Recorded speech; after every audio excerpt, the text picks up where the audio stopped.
उज्जैन के जिला चिकित्सालय परिसर में दो अज्ञात नवजात बच्चों के शव कुएं में तैरते मिले। नवजात के शव मिलने का शहर में यह कोई पहला मामला नहीं है कि बार नवजात के शव मिले हैं, लेकिन इस बार जिला सीएमएचओ ऑफिस और चरक अस्पताल महिला डिलीवरी सेंटर के पास से ही दो शव मिलने आए हड़कंप मच गया। इस तरह का मामला आने से अस्पताल पर और कर्मचारियों पर कई सवाल खड़े हो गए हैं। उज्जैन जिला टीकाकरण कार्यालय के कर्मचारियों ने कुएं में तैरता शव देखने के बाद कोतवाली पुलिस को सूचना दी।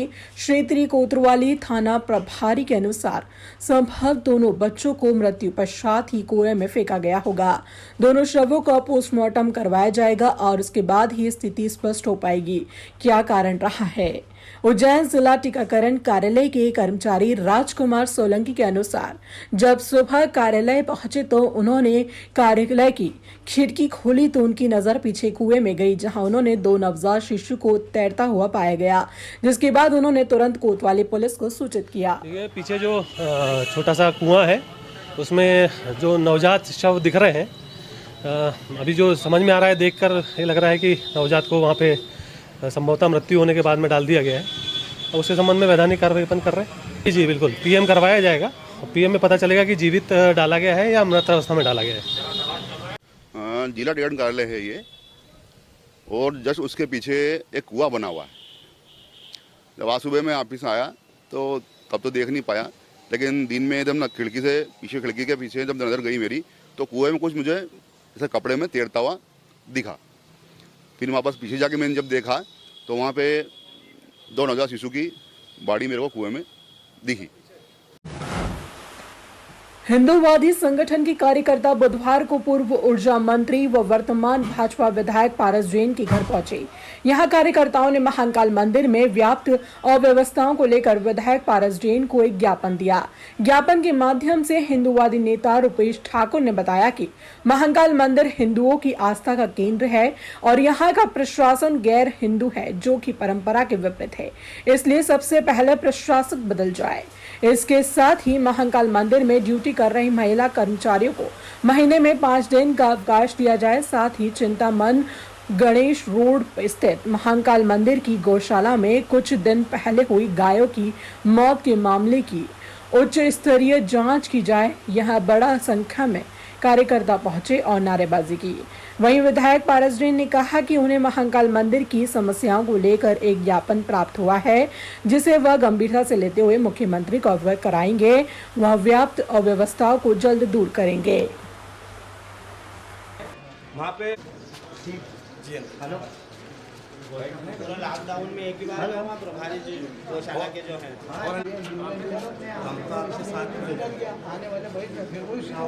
एक निवेदन जो महाकाल मंदिर में जो व्यवस्थाएं गड़बड़ा गई हैं उसको लेके हमने माननीय पारस जी जैन साहब को ज्ञापन दिया है, प्रधानमंत्री जी के नाम और गृह मंत्री जी के नाम। एक तो गैर हिंदू जो वहाँ पे प्रशासक है उनको हटाया जाए, दूसरा वहाँ पे वो भी अनैतिक कृत्य चल रहे हैं उसके लिए भी दिया है, और एक हमारी जो गाय माता जो गौशाला में मर गई हैं, क्योंकि ये हमारे प्रमुख मुद्दे रही हैं हमारी पार्टी के भी।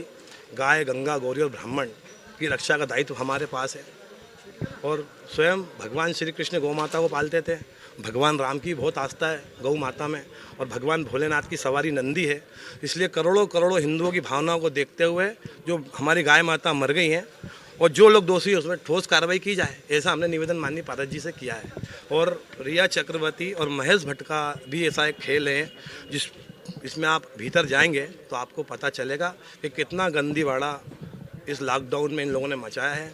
हालांकि भगवान उनको दंड देंगे, ईश्वर की अदालत सबसे बड़ी अदालत है, भगवान को दंड देंगे। के लोग आए हैं, उनने मेरे को ज्ञापन दिया है कि जो महाकाल की गौशाला है उसके अंदर 2-3 दिन पहले 5-6 गाय मरी है। तो मेरे ज्ञापन में कलेक्टर से बात करूँगा और उसकी जायज़ न्याय भी करवाने की बात करेंगे कि जो दोषी उसके खिलाफ़ कार्रवाई हो।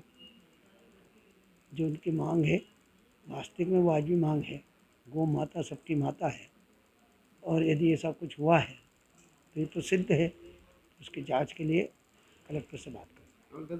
दूसरा मंदिर प्रशासक को हटाने के लिए कि आपको ज्ञापन ये इनने ज्ञापन दिया है, ये कलेक्टर का विषय है कि प्रशासक कौन रहे कौन नहीं रहे, क्योंकि शासन उनको चलाना है। शासन हमको चलाना, प्रशासन उनको चलाना है। तो इसके बारे में भी जो उन्होंने लिखा है उसका ज्ञापन उनको पहुँचा, कलेक्टर उसमें निर्णय लेगा। ओके। महाराष्ट्रियन समाज में मान्यता है कि 2.5 दिन के लिए लक्ष्मी माँ अपने मायके आती है। इसी परंपरा के चलते लोग 2.5 दिन के लिए घरों पर माँ लक्ष्मी की स्थापना करते हैं।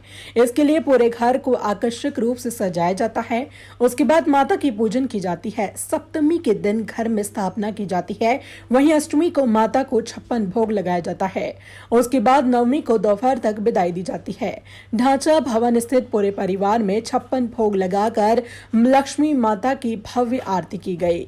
इस वर्ष कोरोना वायरस के कारण काफी सतर्कता रखी जा रही है। महाकाल घाटी क्षेत्र में महालक्ष्मी की स्थापना की गई है। यहां समाज की महिलाएं पूजन पाठ के लिए पहुंच रही है। कोरोना से बचाव के लिए यहां लकड़ी की एक विशेष छड़ी बनाई गई है। ऐसी छड़ी में हल्दी कुमकुम लगाकर परंपरा अनुसार महिलाओं को तिलक लगाया जा रहा है। ऐसा इसलिए किया जा रहा है ताकि सोशल डिस्टेंसिंग का पालन किया जा सके। वहीं कोरोना गाइडलाइन के कारण पूजन अर्चन के लिए एक दूसरे के घर नहीं जा पा रहे हैं, इसलिए लोगों के घर घर जाकर माता लक्ष्मी के दर्शन करवाएंगे।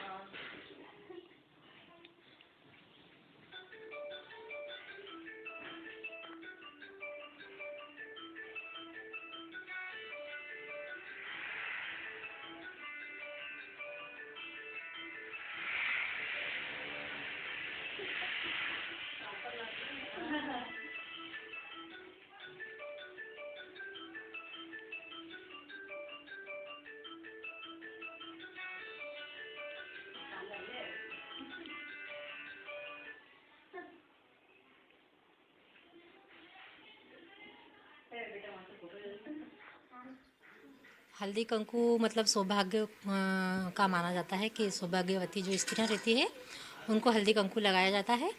और ये महालक्ष्मी के तीसरे दिन जैसे हम सभी को हल्दी कंकु के लिए बुलाते हैं और ये सोशल डिस्टेंसिंग में रखा गया है। तो मतलब धीरे धीरे जो मेरा नाम ममता खैर है। ये महाराष्ट्रियन और मराठा समाजों के लिए बहुत खास पर्व है। महालक्ष्मी माता की स्थापना की जाती है। गणेश जी अपनी बहन को 2.5 दिन के लिए उनके मायके लाते हैं। सप्तमी को माता की स्थापना की जाती है। सप्तमी के दिन भेजड़ी की रोटी और नैवेद्य लगाया जाता है। अष्टमी को 56 भोग का नैवेद्य लगाया जाता है। नवमी को विसर्जित कर दिया जाता है। इससे घर में समृद्धि आती है और बहुत धूमधाम रहती है। यह दिवाली से भी ज़्यादा माना गया पर्व है हमारे लिए। मुस्कान खोयर है। मध्य प्रदेश में केंद्रीय परिवहन मंत्री नितिन गडकरी ने कई राष्ट्रीय राजमार्ग बनाने की सौगात दी है।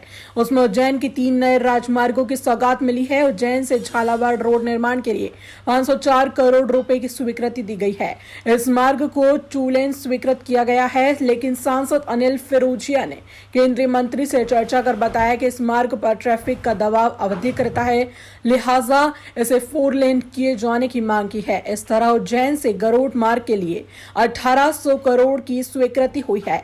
उज्जैन से देवास मार्ग के लिए 700 करोड़ की स्वीकृति प्रदान की गई है। उज्जैन से आगर होते हुए झालावाड़ कोटा को जाने वाला मार्ग की हालत अभी बहुत खस्ता है। राष्ट्रीय राजमार्ग के लिए जल्द ही भूमि का अधिग्रहण किया जाएगा। सब कुछ ठीक रहा तो कुछ ही महीनों में यह तीनों प्रोजेक्ट पर काम होता नजर आएगा।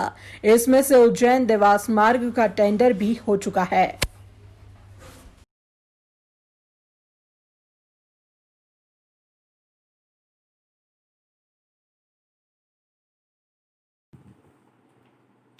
अमलतास से मांगलिया निकलेगा है। अमलतास से मांगलिया, हाँ, एक भोपाल के लिए, हाँ।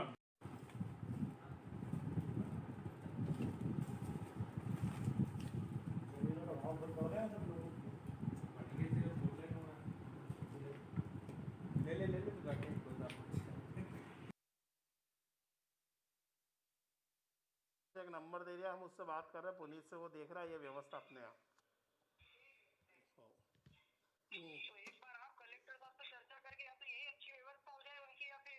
ये संसदीय क्षेत्र को हमारे को 3 सड़क देने का जो सौगात दिए है, जिसकी लगभग लागत 3000 करोड़ रुपया है, जो उज्जैन झालावाड़, ये बहुत महत्वपूर्ण मांग थी।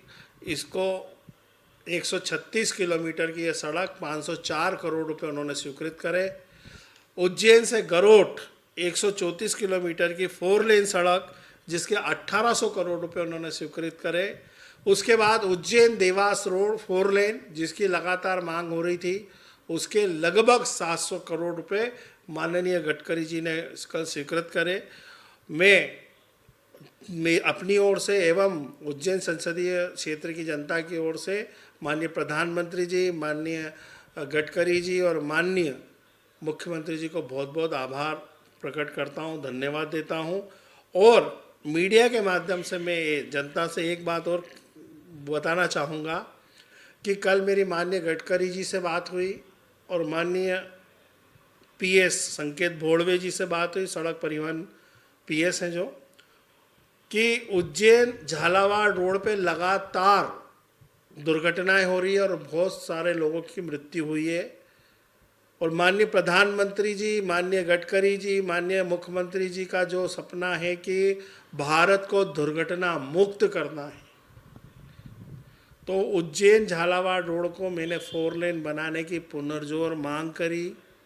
कल फ़ोन पे चर्चा भी हुई गडकरी जी से और उन्होंने मुझे आश्वस्त करा है कि वो इसको 4 लेन करेंगे।